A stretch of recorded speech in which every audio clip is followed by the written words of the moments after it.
अस्सलाम वालेकुम। मेरा नाम डॉक्टर राजेश बंसारी है। मैं कंसल्टेंट गैस्ट्रोएंटरोलॉजिस्ट हूँ। मैं आजकल अपनी सर्विसेज दे रहा हूँ आगा खान यूनिवर्सिटी हॉस्पिटल में और एम्स ट्रामा हॉस्पिटल में। आज जिस मौजू पे हम बात करेंगे वो है डिहाइड्रेशन, मतलब पानी की कमी। ये आम लोग आमतौर पे इग्नोर करते हैं, इसको सीरियस नहीं लेते। पहले ये हम डिस्कस करते हैं डिहाइड्रेशन होती क्या है। डिहाइड्रेशन ना सिर्फ पानी की मिकदार में कमी बल्कि जो एसेंशियल सॉल्ट्स जिसको हम इलेक्ट्रोलाइट्स कहते हैं उसकी कमी भी है। ये जो इलेक्ट्रोलाइट्स हैं ये जिस्म में बहुत ज़रूरी रोल प्ले करते हैं नर्व्स, मसल, डाइजेशन में। इनकी कमी की वजह से इन सब पे बुरे असरात आ सकते हैं। आम लोग ये समझते हैं ये जो डिहाइड्रेशन है वो सिर्फ उल्टी या मोशन के साथ होती है, हालांकि ये कम पानी पीना, ज़्यादा गर्मी होना, ये जो फिज़ी ड्रिंक्स हैं, कोल्ड ड्रिंक्स, चाय, कॉफ़ी, इसके साथ भी हो सकती है।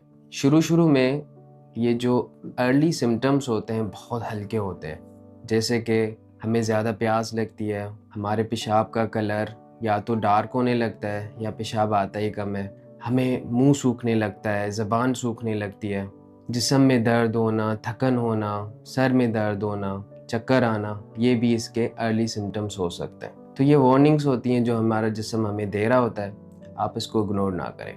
अब हम बात करेंगे कि डिहाइड्रेशन के साथ डाइजेशन पे क्या क्या मसले मसाइल आते हैं। डिहाइड्रेशन का डाइजेस्टिव निज़ाम पे बहुत ज़्यादा इम्पैक्ट है। पानी हमारे जिस्म में हर सिस्टम को चलाता है, लेकिन ज़्यादा इम्पैक्ट हाजमे के निज़ाम पे आता है। जब जिस्म में पानी कम हो जाता है तो एसिड बढ़ जाता है, हाजमे का निज़ाम स्लो हो जाता है, तो उसके साथ गैस, ब्लोटिंग, और जब पानी कम हो जाता है तो स्टूल ड्राई हो जाता है, सख्त हो जाता है, उसके साथ कॉन्स्टिपेशन होती है जो बहुत कॉमन है।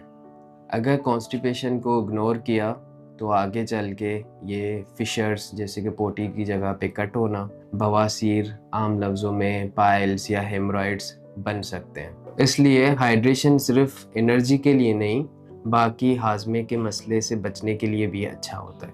क्योंकि अभी रमज़ान का महीना आ रहा है तो ये बहुत अहम मौजू होने वाला है काफ़ी लोगों के लिए। रमज़ान में फास्टिंग में जैसे आपको पता है हम लंबे अरसे तक पानी नहीं पीते, तो उसके साथ डिहाइड्रेशन होने का रिस्क बहुत बढ़ जाता है। और जब अफ्तारी होती है तो हम शुगरी ड्रिंक, चाय, कॉफ़ी, ये इसका इस्तेमाल बहुत ज़्यादा करते हैं। ये इसका इस्तेमाल क्या करता है कि ये हमारे जिस्म में से शुगर बढ़ा देता है, एसिडिटी बढ़ा देता है, लेकिन जो लोग समझते हैं कि हमें हाइड्रेशन मिल रही है वो नहीं मिल रही होती। तो उसका हल क्या है कि जैसे अफ्तार और सहरी के दरमियान थोड़ा थोड़ा करके आप पानी पिएं।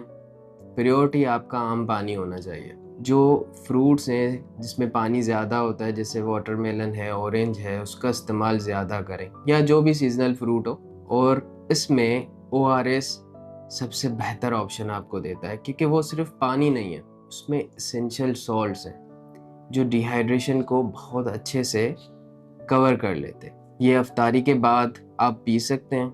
अगर आप ये समझते हैं ये सिर्फ बीमारी में दिया जाता है तो ऐसा बिल्कुल भी नहीं है। ये डिहाइड्रेशन का बहुत अच्छा ऑप्शन है और सेफ ऑप्शन है जो आप ले सकते हैं, क्योंकि इसमें सारी चीज़ें हैं जो हमारी डिहाइड्रेशन को बेहतर करने के लिए चाहिए होती हैं। अगर आपको अर्ली वार्निंग साइंस नज़र आएँ जैसे कि सर दर्द, थकन, चक्कर, तो ORS एक सेफ़र ऑप्शन है जो आप ले सकते हैं। यह आपकी डिहाइड्रेशन का ख्याल रखेगा। अब हम बात करेंगे डिहाइड्रेशन और उसके असर जो हाजमे के निज़ाम पे पड़ते हैं। जब जिस्म में पानी कम होता है तो डाइजेशन स्लो हो जाती है। डाइजेशन स्लो होने की वजह से एसिड बढ़ जाता है, गैसेस रहती हैं, ब्लोटिंग रहती है, और सबसे कॉमन कॉन्स्टिपेशन हो जाता है।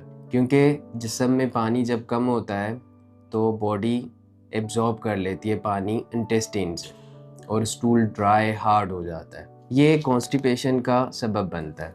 कॉन्स्टिपेशन को अगर इग्नोर किया जाए, ज़्यादा अरसे तक रहे, तो उससे बवासीर, उससे फिशर हो सकते हैं। तो हाइड्रेशन इसके लिए सिर्फ ये नहीं है कि आपको जिस्म को अच्छा रखती है, बल्कि आपके डाइजेशन, आपके हाजमे के निज़ाम को भी बहुत ही बेहतर कर देती है।